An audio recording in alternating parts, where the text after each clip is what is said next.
ora vitsivitsy isa dia ho avy ny vanim-potoanan'ny fifidianana raha nanambarana zareo teo anivon'ny voameramaleo tena misahana ny fifidianana ny senita dia efa voapetrapetraka avokoa ny ilaina sy ny fitaovana ho amin'izany fifidianana filoham-pirenena izany araka ity fanazavana ity.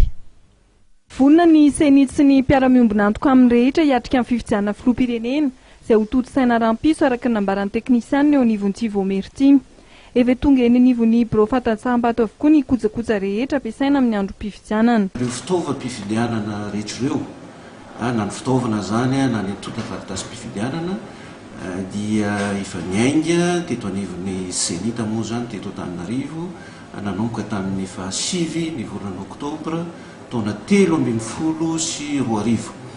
Amin'izao tsika miteny izao dia efa tonga any anivon'ny fokotany daholo manerana ny nosy zany ireo fitaovam-pifidianana sy antotan-taratasy mpifidianana ireo zay ho ampiasain'ny biro mpifidianana amin'ny andro mpifidianana moa zany dia ny 2020 ny volana oktobra ho avy zao.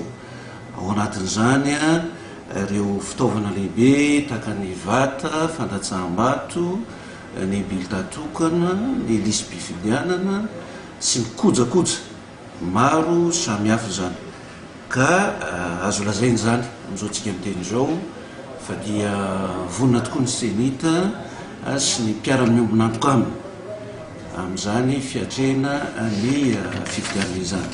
Marina etona fa manao zavatra moa tsy mora mety misy ihany ny lesoka kely etsy sy roa nefa dia miezaka miatrika ary mamahany zany olana zay mety mitranga tsiraindray any amin'ny toerana tsirairay eto anivon'ny Madagasikara ny senita amin'izao fotoana izao.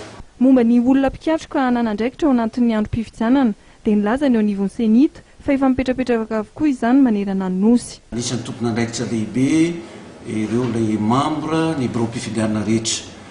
Misy 7 moa izy ireo zany isaky ny biro mpifidianana, 5 amin'ireo tompo-toerana ary ny 2 amin'ireo zany mpisolo-toerana. Mpisolo-toerana ny président raha misy tsy fahafahany, na mpisolo-toerana ny vice président ny biro mpifidianana raha misy tsy fahafahany. Efa nazo fanofana izy ireo tamin'ny fiandohan'ity herinandro ity zany ary aorinan'izay fanofanan'izay dia midina any anivon'ny fokotany sy ny biro mpifidianana zay iasana izy ireo.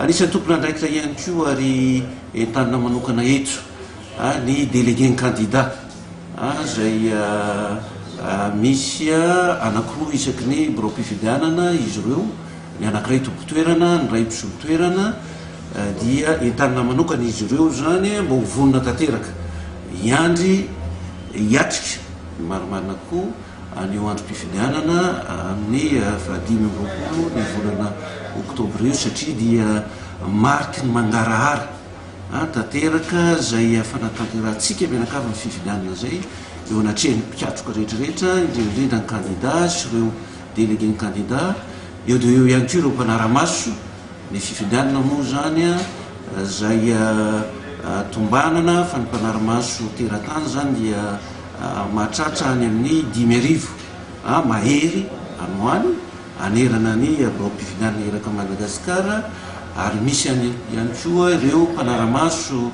vahiny izay mahatratra any amin'ny 700 ka hatrany amin'ny 800 anoany.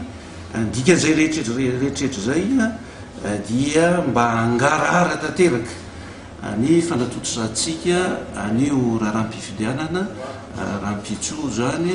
Arak'izany dia vonona ny lafin'ny teknika sy ny mpikatroka rehetra amin'ny fifidianana filoham-pirenena izay ho toto-saina rahampitso 5 Oktobra.